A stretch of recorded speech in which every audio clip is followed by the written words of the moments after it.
Freshman year, I was president of Broom Hall, and currently I am Newing president. I sit on the Rules Committee for Newing, and like I said before in my opening statement, I do meet with faculty on a weekly basis, and I sit on a variety of committees. Okay. Thank you. Peter? All right. As an assembly representative, I have been actively involved in advocating for students on academic issues. Also, as a Harper College Council representative, a lot of people don't really understand fully what Harper College Council is. It's predominantly faculty on HCC, but this year the student delegation showed exactly how important its role is in Harper College Council. We used HCC as effectively our jumping off point for the fight to save gym courses.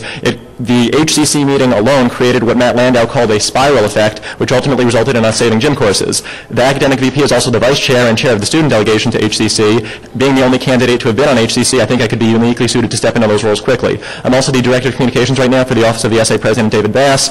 I chaired an SA committee, which was the Code of Conduct Review Committee, which formulated recommendations to the administration on the Student Code of Conduct. I think that's very important for an academic VP because the academic VP administers the position of the student judicial advocate. And being someone who's extremely familiar with the current Code of Conduct, having chaired that committee, I think I could administer that position most effectively. Lastly, I think I'm a little bit over time, but I have a lot of varied experience on academic and administrative faculty committees, which they've addressed issues such as grade appeals, a whole range of academic issues between the BUSAC committee, the PSAC committee, just varied committee experience with faculty and administrators. Thank you very much, Peter. Thank you. Okay, this goes to both of you as well. What do you plan to do to increase student knowledge about professors on this campus? We'll start with Peter this time. Right. A central part of my platform has to do with having the SOT surveys, which are student opinion of teaching surveys, made available to students. This falls into the larger category of the amount of information we have available to us when we register for our courses.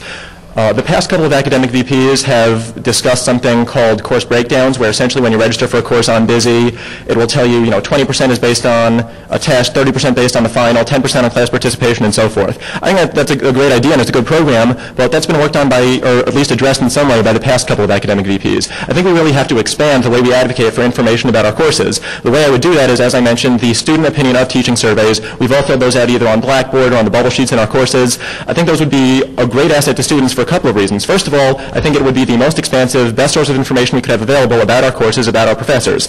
But on top of that, it's the fact that we give this information to the administrators every semester. We fill out these bubble sheets or on Blackboard by clicking on them, and the administrators so far, if they haven't given us these results, we give them the information they use to compile these results. And if they're refusing to let us share in the benefits, we shouldn't be giving them that free ride of information. Thank you. Hillary? My platform also includes a grade breakdown process. This would be a syllabus online before registration. I do think that this is possible, and I know that Matt has made great progress with this year. And really, all I think that it needs is a strong push for it next year. I think it's extremely helpful to find out what the grade breakdowns are, how many test papers, projects of a class there are, and before you sign up for a class. We should know what we're signing up for, especially with the drop deadline after 2 weeks. Thank you. We're going to end the debate right now with a closing response. Who started? Peter started, so we'll have Hillary begin with her closing. I am running for academic vice president because I believe that I can make the essay better. My plans for the upcoming year are to fight for students to be able to enroll in 20 credits without having to petition for it. In addition, this process is not easy. I feel that advocating for students to be able to submit this request electronically rather than on paper will make this process a lot easier and more efficient. And one of the residential life committees I sit on, I spoke out about the need for pods in each hall. We are now discussing this option in Mountain View as a pilot program to decide if it's worth it in all of the communities. I would like to push for the library open 24/7, the ability to run DARS 24/7, and our final exam grades online. I spoke about my Create a Major program before.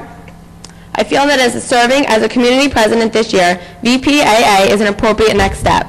There are always going to be new people elected into the SA because every year there is a turnover of students. If you're happy with the SA works right now, then elect a candidate who's currently directly involved in the SA. But if you want to see a more effective, friendly student body who reaches out to every student, elect Hillary Chris as your next VPAA. Thank you, Hillary. And Peter? Thanks, Jenna. As I said, it was the first thing I said, I'm running because I believe as students we need strong advocates on the academic issues and policies that affect all of us. I've been not only actively involved in addressing these issues, but I have a strong track record of achieving tangible, concrete results for students. Don't ask me, ask the 17 groups and media sources that have endorsed me. It's... Okay, we've heard a couple things from Hillary just now that I'd like to address also. This issue of having computers in pods in every building. I'd love to be able to tell you that's possible. I don't think it would be possible to have that all over campus. The reason is because, we keep hearing about these 200 computers that are sitting in a warehouse somewhere. It's true there are computers, but the computers aren't the issue. The reason we would want pods in all our residential buildings is for to be able to print in our residential buildings without walking to the library. The issue of printers is the reason that won't work.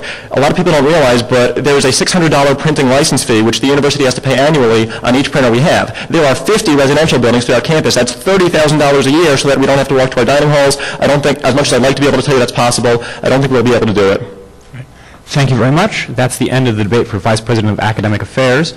We're going to be taking a quick 3-minute break here on WHW News, and then we'll be coming back with the next debate in just a few minutes. Thank you to Hillary and Peter. Thank you very much. Thank you. Thank you very much.